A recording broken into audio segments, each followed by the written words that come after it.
Hello, everybody. Welcome to our interview series at Voyager. Today, we have the pleasure of speaking with Sam, who teaches violin, viola, and beginner piano at Voyager Music Lessons. Hi, Sam. How are you? Hi, Jessica. I'm doing well. How are you? I am great. So, I think the first question I want to ask you is, what brought you to New York? And I ask you that because you're very new to New York. So, I would love to hear sort of the evolution of how that decision happened. Oh, absolutely. I moved here in October. So, yes, I'm very, very new. And I lived in San Francisco for 13 years previously. And I've always wanted to try living in New York. I feel like there's so much opportunity here for performance, and it's a much bigger pool of performance and I think diversity as well. While San Francisco has its fair share of that, it does start to feel like a smaller town after you've been there for a while. So, wanted to just kind of make a leap and try something new. It's wonderful. Mhm. So tell me a little bit about your time in San Francisco. I moved to San Francisco when I was going to college for my undergraduate. So, I studied at the San Francisco Conservatory there. And then afterwards, I stayed and I built up a teaching studio. So I worked for a studio called Little Mission Studio, and I worked there for 5 years. And I taught with the San Francisco Symphony Mentors Program and did some like private school teaching as well with like group classes and, individual lessons, and built up my own, kind of private studio as well. And also have a contract with an orchestra that I play with there. So yeah, I had a lot going on. Yeah, but sounds like it wasn't enough for you. I guess not. No, it wasn't. So, I wanted just more options. I love doing like theater shows. I wanted to do also maybe more like pop shows. And I think a lot of like bigger acts tend to always come through New York as a destination if you want to try and play on those kinds of shows. So Going back even farther, what was the first instrument you started and how did that evolve?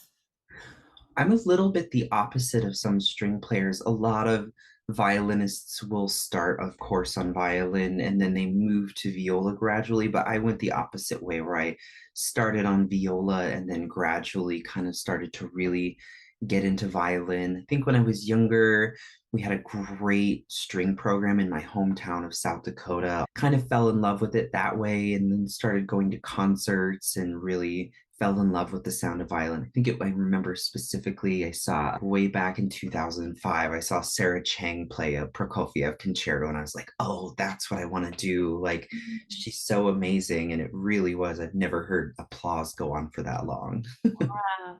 Yeah, Yeah. I always ask people, was there a moment when they decided this is what I want to dedicate my life to? So that sounds like that was the moment for you. Oh, definitely. Yeah. You have many years of teaching experience in both group and private.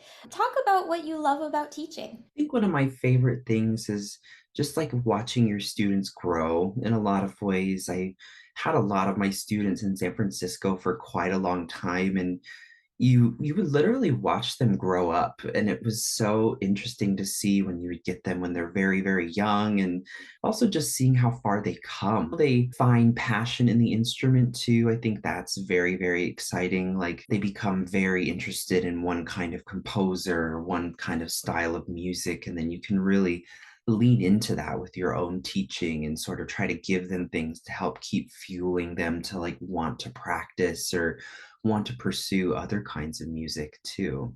So it sounds like you let the student sort of lead the trajectory of the lessons. One specific student I always think of is he loved Joel Hisashi. So he loved all of those compositions like the My Neighbor Totoro or like Spirited Away, those kinds of movies. And it's beautiful, beautiful music. And a lot of it works quite well on the violin. So I then sort of like have this now drive on my computer. I have all of these compositions from all of those different films, so I could kind of keep giving him a different one, but then also feeding him technique on the side along the way, to help equip him with what he needed to do for those pieces. Sometimes they would require him shifting up higher on the fingerboard. So that would kind of allow me to incorporate, like, oh, okay, well, this has this technique. We need to work on this beforehand. So then you can kind of easily move into playing it. And it was effective for him. Like, I noticed that he was less inclined to want to work on the techniques if it wasn't a piece he was super, really, really like hyper fixated on. So I would kind of lean into that more because he would come back with those pieces prepared in a week. Whereas if I gave him something, sometimes it would take such a long time. And so it felt like the progress would move when he had something he was really passionate about. That's great because I do think that a lot of times with technique, you kind of tell the student, it might not matter right now, but I promise you later it'll matter. And Mhm. and that especially for a child is really challenging to wrap your head around. But if they see something concrete, this technical element is going to make you play the song that you want to play much better. I think that's great. And you also use method books too, right? Correct. Yeah. I have a wide array that I love to use, and it's all for kind of like wherever the student is at. Like a typical string teacher book is to use the Suzuki method. I think a lot of people learned out of that, but I like to use the All for Strings method books for beginners because it has that sort of essential elements kind of feeling. But what I like is that there's a theory book that pairs along with it, so you can kind of do things side by side. And then there's a teacher named Barbara Barber who has a series of like young solos for violinists book that I like to use that one as well. So Voyager is a fairly new school, and since most students begin when they're young, most of our students are young. I would love to hear you talk about how you work with younger students. I'd love to have them write. One thing I would do in my old studios, we'd have a whiteboard and I'd often have them write things for me.